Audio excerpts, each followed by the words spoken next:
Hi everyone.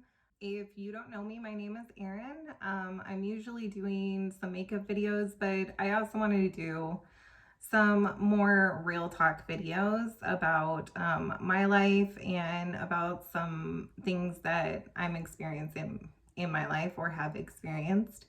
And hopefully this will help other parents out there. So today, I'm gonna talk about my kids. So I have two kids. They're two boys. I have a 13-year-old and a 7-year-old. My older son has ADHD and bipolar disorder, and my younger son is on the spectrum. So I'm making this video so that I can discuss my experiences with you, because I do want to make some videos in the future that will hopefully give some people who are dealing with the same issues some kind of tools and some things that they can do if you're just getting started in the experience of getting testing done, or if you haven't even started and you don't know where to start and you don't know where to look for help. But I felt like it would be best for me to share my personal experiences before I went into those kind of videos. So this is my personal experience. So I'm going to talk mainly about my older son because that's where I had the most difficulties. So my son, there were things that were a little bit different about him from the start, but like I had my son when I was 21, so he was my first baby. Like, you're learning how to parent, and for those of you with multiple kids, you know that it's kind of a trial run with the first kid, unfortunately.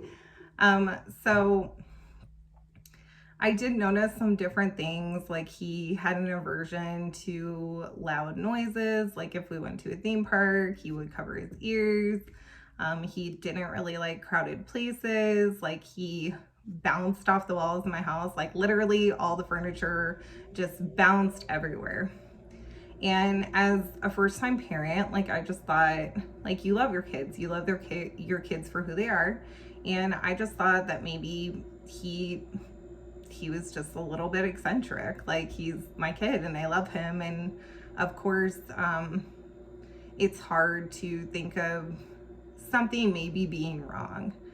And so it wasn't until he went into school, he went into kindergarten, that these issues really started coming up. And that happens with a lot of people. When the kids finally get into school, they start having these issues, and or they start being noticed by other people and people start saying things. But a lot of times during when they come to school age, that's where you really get a lot of difficulties starting to go in. And that's exactly what happened to me, is that he went into kindergarten and he just started having these like weird issues that I never had these problems with him. So he'd be at school and he wouldn't stay in the classroom. So like he would run away and he would run out of the classroom, and they were chasing him all over the playground. And he started doing things like hiding under tables, and sometimes he was aggressive towards the other kids. So I remember this is very difficult because, like, you know, every time I would come, like, there'd be a new issue that they're telling me about. And there were multiple times that I had to go down to the school and pick him up because they couldn't get him to come in or whatever. And I felt like the school was not really personally like helping me that much or giving me tools. I mean, they kind of did. Like, they gave me like some information to like go get him counseling somewhere, which I did sign him up for counseling, and we did go to this counseling center for a while. But this was something that was private and covered by my own insurance, and it was not something that the school provided, and they were not offering me any type of services. And I remember being really frustrated because I know at one point in time they had called me and they were like, we need you to come down to the school now. Like, he's running all over or whatever. I come down to the school and they called the district police. Like, it was ridiculous. My son is 5 years old. Like, they called the district police because my son was running around. And when I came, like, he was under a table, and it was just this whole environment of like, you're in trouble sort of situation, which I am just absolutely to this day disgusted with, because obviously I've been going through this for a while and I've had different experiences regarding getting help. But as far as my journey, like, my journey was very difficult and I had to fight for my child. I had to fight to get that help, and it was not ultimately offered to me up front. And so I get down there, I feel like I'm in trouble.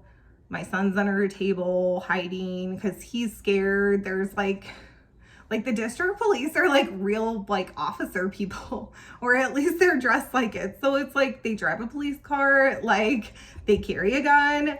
So I'm like, what the heck is going on here? And I'm pregnant with my second son. So I'm waddling in here, freaked out, scared parent, pregnant lady waddling in here, and there's like police. Like, and at that point in time, I really felt like this school was not going to work for us. And we were living kind of far away at the time. So that's when I decided to transfer him to the school district that we had actually moved to. Because I had originally not wanted to move him in schools because we really had just started. Like, he had literally been going there for maybe 3 or 4 months when this is occurring. So I go and I transfer him to a different school because obviously these people were not going to help me. Obviously, like, they're like, I felt mom shamed because my child was having issues. And so I hope other people don't experience this, but some school districts are definitely better than others. And so I moved my kid to a different school, and he did not have the same issues.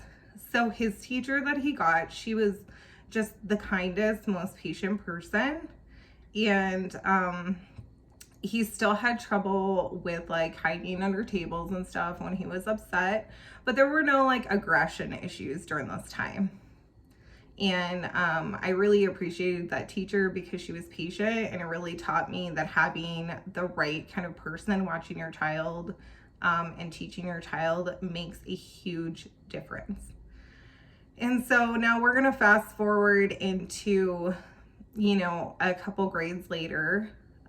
He did have some problems in first grade, but they were like mild aggressions. But by the time he got into third grade, like, there was like a big problem. Like, the first thing that happened was like his teacher, there was a situation, and I'm not saying that this teacher did this or not, but there had been a problem going on with my son getting bullied because he was an easy target. And so he gets into third grade. It's his first week of class, and he comes home and he tells me that his teacher kicked a chair out from under him, causing him to fall on the floor. And I am just livid. Like, I am just like, what? Like, my son had a lot of problems, but he did not have problems like with sitting there and lying to me about stuff. So I go down to the school and I have a conversation with them, and I encourage parents to do this as well if they are dealing with experiences like this. I went down there and I said, listen, I'm not going to say this teacher did this or not, but obviously this situation is not going to work out for my son, and I'm not going to take the chance that what my son said about this teacher is true, because I don't know. I don't know. I don't want to go in there and accuse the teacher of doing something crazy. And I didn't do that. I said, this is what my son said. I'm not going to say she did this or not. Like, feel free to look into the situation. But the fact of the matter is that I cannot take the risk that this is true. So they ended up putting him into a different class because I requested that. And that was basically, put him in a different class or I will go to the superintendent. Like, it's not a joke. And so they put him in a different class, and it was actually the best decision that I ever made because he did amazing in this class. And this is why I brought up the teacher does matter, because the teacher that he had was so patient and she treated him like he was special. She didn't treat him like he was a burden or anything like that. So during this time as well, we're going through private testing, I guess. And we had gone through different meetings for IEPs, and they just kept saying, you don't qualify because your son has a high IQ and he does not have academic problems, like he just has behavioral problems. And I feel like that is a really bad part of the system right now, is that it's set up for kids who are academically challenged, and maybe not as much for kids who have behavioral issues. But these behavioral issues are gonna cause problems with children learning or them being able to be in the class. So like, this is around third grade when things started escalating. Like, his teacher was great. She was good to him, but he had some serious problems with aggression. So he would get upset and he would literally tear up the entire classroom. Like, they would have to evacuate the classroom. He is like turning over tables. Like, it was severe aggression. And it was, we're just like, as a parent, you're like, where is this coming from? You know? And like at home, like there were tantrums, like there were times where he threw tantrums and he got very upset, and I would just put him in his bed and tell him, you can tear up your bed, but let me know when you're done and we'll talk about it. You know, and I put him in a safe place so that he could deal with his frustrations, whatever his frustrations were, and then calm down, which I encourage any parent to do that. If you have a kid that has severe tantrums, like, create a quiet space, put them in their bed, let them ruin stuff, like let them throw pillows. Like, obviously don't put anything like hard in the room for them to like really break, but like a bunch of pillows and stuff, like if they're throwing a bunch of pillows, they're not gonna hurt anyone. So anyways, back to, we're at the school. So these severe aggressions started, and he was suspended a couple of times. Like, there was discussion of putting a, they did have an action plan. I believe it's called a 504 for children. If I got that wrong, please forgive me. But it's not a special, they're not in special education. It's basically just an action plan for kids who are having issues or behavioral problems, and it does provide like some accommodation, but it's not like special education. Like, they're still subject to suspensions and all the other rules. So he got suspended a couple of times for like hitting kids or just doing aggressive things. And the school, like, I felt like they were nice about it, but I don't really feel like they really tried to get me the help that I needed. And it was so frustrating because we're sitting here and here's my kid and he's struggling in school, and like, they're telling me that because my kid has a high IQ and he is not academically challenged, that he cannot get help. And yet he cannot be in school for a full day. I mean, it was so bad. I'd be at work. I got a call every day to come and get him. And I would have to take my lunch, go to the school, pick him up, drop him off at my mother-in-law's so that she could watch him, and then go back to work on my lunch, which was only a 30-minute lunch. So this was not, I actually took a position that was like 10 minutes away from the school so I could accomplish this. And it was just really trying. It was very trying on us, and it was very hard. And so let's get to what really changed everything. So my son had a psychiatrist at the time. He was on medication for his ADHD, but he was having some mood problems. So his psychiatrist had put him on an antidepressant. So he had only been on this antidepressant for a few days to a week when I start getting reports from the school that he is just very active and he can't come down. And so I call the doctor and I'm like, he's in this like extreme high. Like he cannot come down.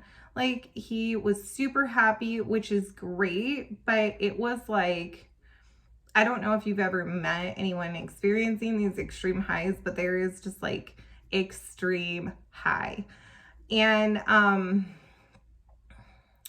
talking to the psychiatrist and he's like, he's bipolar.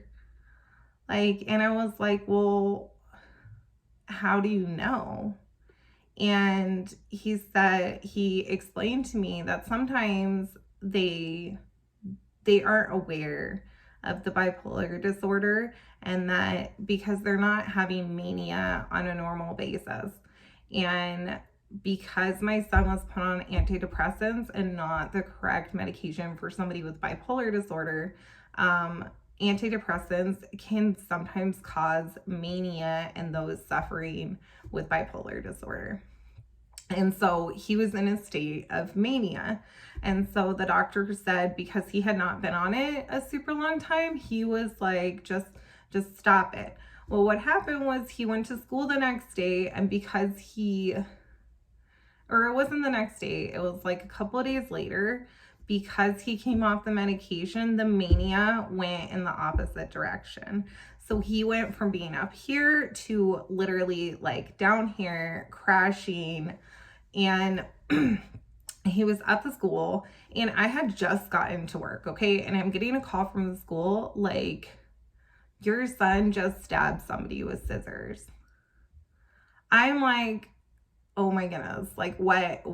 Like, so I'm calling my boss and I'm like, dude, this is what's going on. Like, I have to go. Like, I'm on the verge at this point in time and losing my job. I have to leave so much. And so I go over there, and they have him in the office, in like the principal's office or something. And he's on the floor and he's like in a little ball and he's crying.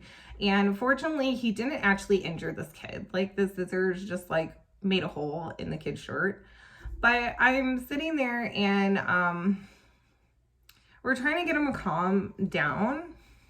And I was just going to take him. And they were kind of like not letting me leave. And it was really weird. And I trusted these people. So I was a little bit like, what's going on? But like, the psychologist is there. Like, I think one of the counselors was there. Like, the principal was there, and the psychologist is like, oh, we don't want you to leave with him being upset. And I'm like, it's fine. Like, I can deal with it. I've been dealing with this for a long time. And they're like, no, but they wouldn't let me calm him down. So they're sitting there and like, I'm making suggestions to try to get him to calm down. And they're like, the only thing that he can do is color to calm down, but he doesn't want to color.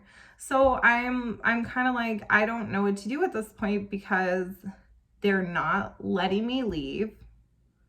Like, every time I say I'm going to leave, they're like, oh, you can't leave. He's too upset.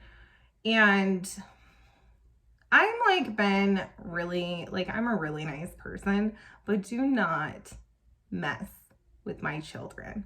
So at the end, basically, I find out that they have been calling the district office or something like that, and they're trying to get my child forcibly committed against my will. So when I find this out, like, they were not being upfront about this at all. It was something like the crisis center in the district office or something.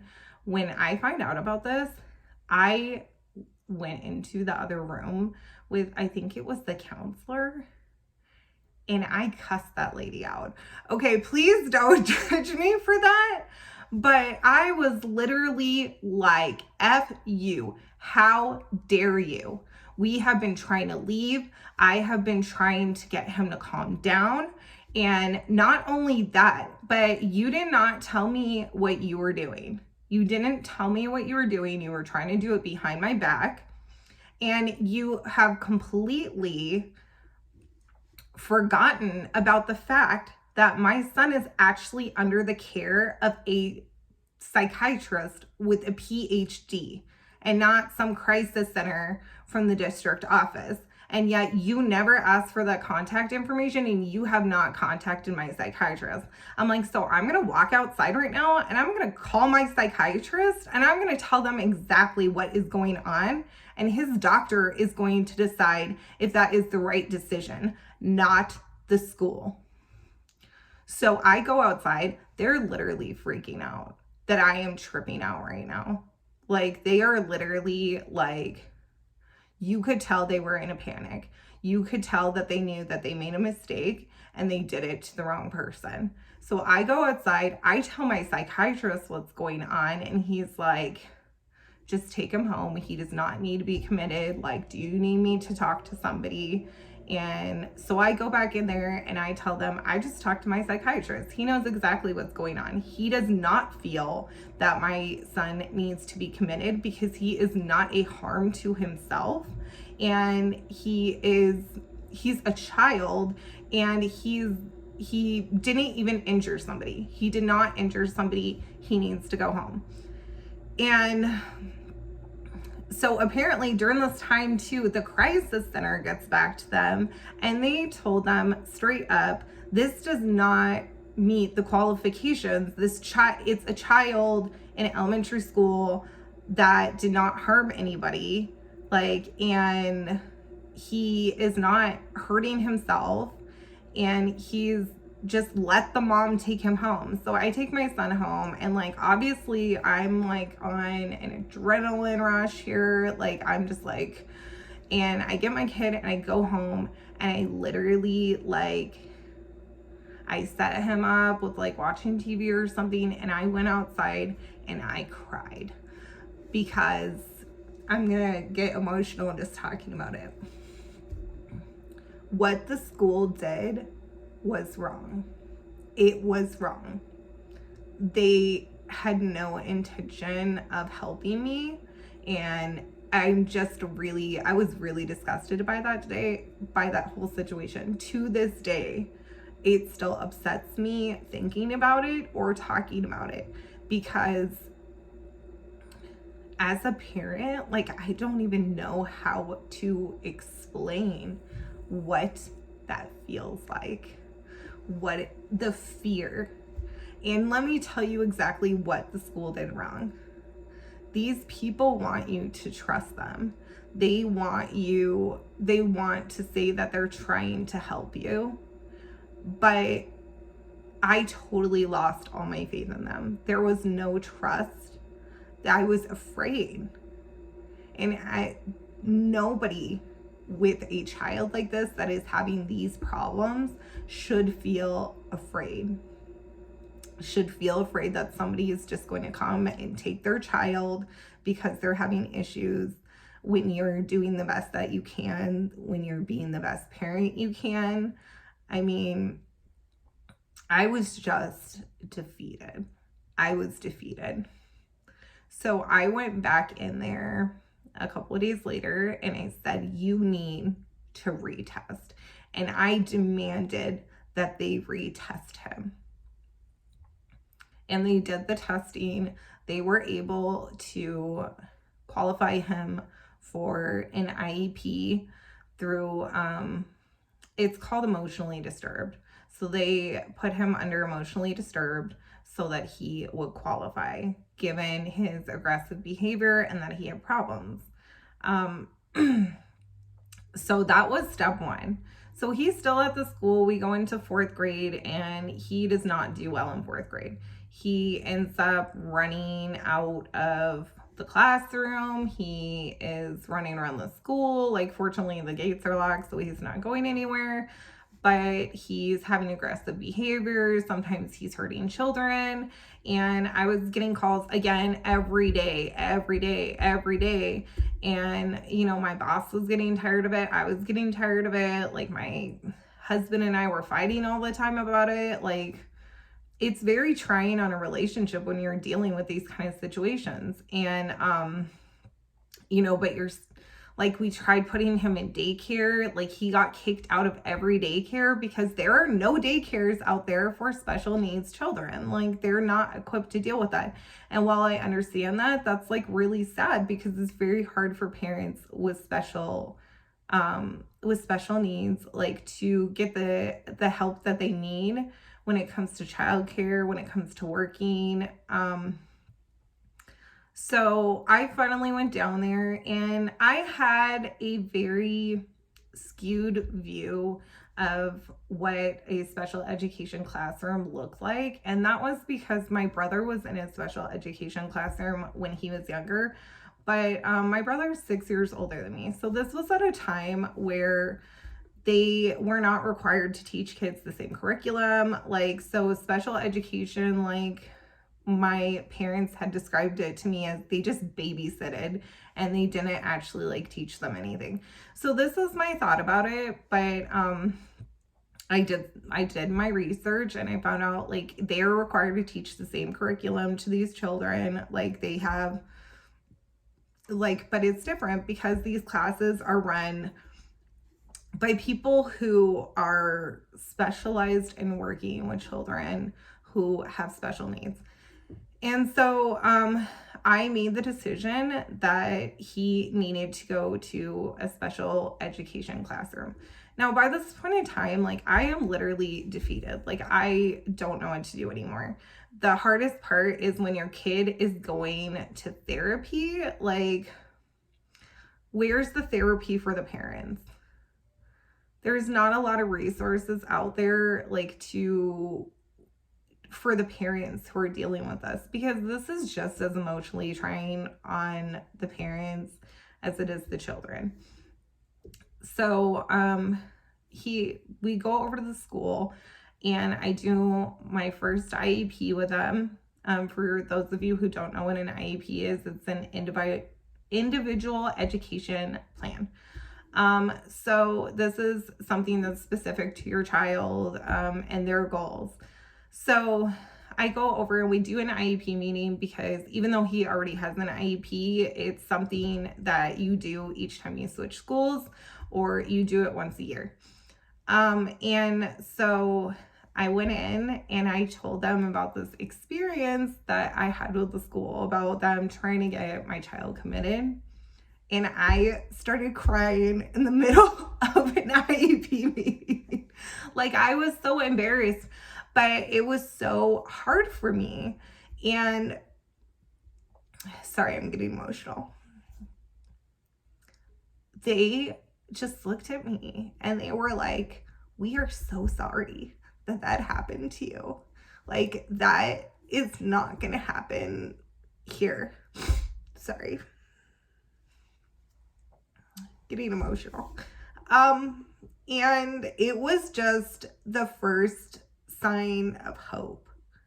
And he went to this classroom and it was like a miracle. Like, all of the aggressive behaviors were gone. And I realized that the whole problem with the situation was that, you know, when he got upset, like, when he was in general education, like, they couldn't see it and they couldn't de-escalate before it became an issue. And that's the thing about the special education classes. You're talking about, like, my son's class was like, they have 4 different teachers and the kids are worked with on an individual level. The social emotional aspect that they need is actually part of the curriculum. Like, it is written into the curriculum for them. So they're getting the tools that they need while they're learning. They're also taught the same curriculum. So he really strived in this class. And, you know, he had some issues still with, like, hiding under the table, but, like, the teachers were so nice about it. He had no aggressive behavior there. It was always, they saw him as a special person. I'm so sorry. I'm getting so emotional. They saw him as a special person, and that made a huge difference. I mean, as a parent, like, when your child has problems, like, I lost friends. There was some family that I couldn't talk to for a long time because people try to blame you when your child has issues. Like, well, if you parented this way or if you did it this way, then your child would not be this way. And to all the parents out there dealing with this, that is absolutely not true. And if you have someone in your life saying that, please don't have them in your life anymore, because they are not there to support you.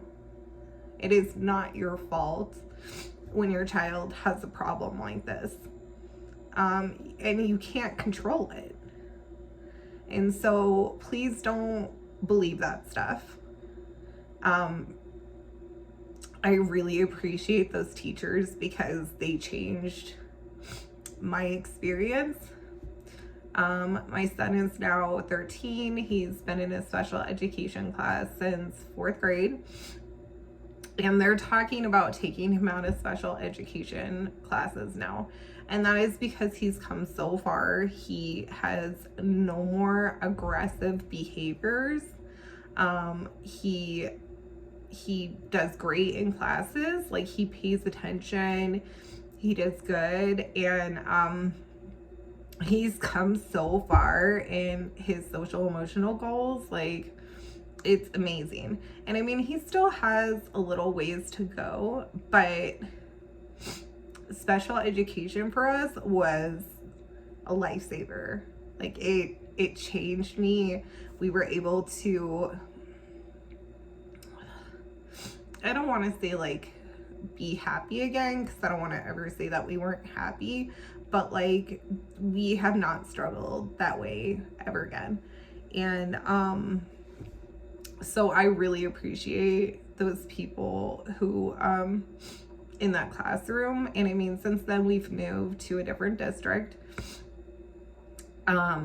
With my younger son, my younger son has an IEP, but he is not in special education classes because he doesn't have severe autism. He's on the lower end of the spectrum.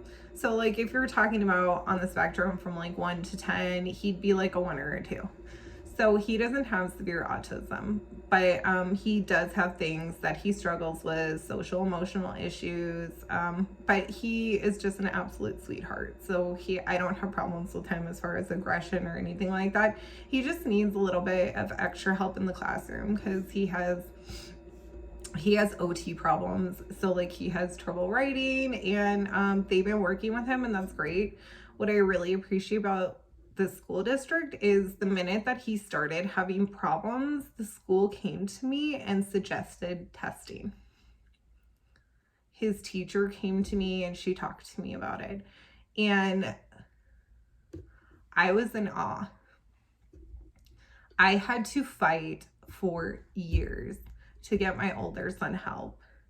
And these people just came to me and they were like, we want to help. Your child needs help. We want to help. And so not everyone is going to have the same experience as me. And I understand the difference that it makes the school district you're in, the environment. What I'm going to tell you as a parent is that please don't lose hope. Keep going on with it and keep fighting for your child. And if you need to change school districts, if you need to push and you need to be hard on them, if you need to go report them to the superintendent, if you need to go to the top, do it. Because depending on where you are, like, I really hope that there are not other parents having to go through what I went through and go through the fight that I had to go through for my older son. And I'm glad it's over now, but I hope that these videos really help somebody out there going through this. And if you guys ever have any questions, like, please let me know. Like, I am an open book, and if I can help you through what experiences you are going through, like, I will help. So and I mean, that's the reason that I'm making these videos, because I don't want people to go through what I went through, and I want people to understand and have the tools for this. So as you can tell, this has been something that was really dear to my heart. The next few videos I'm going to put out are going to be more about just like even situations as getting started, how to ask the school for assessments and how to understand those assessments. So thank you guys. I hope you enjoyed this video, and I hope it helps somebody today.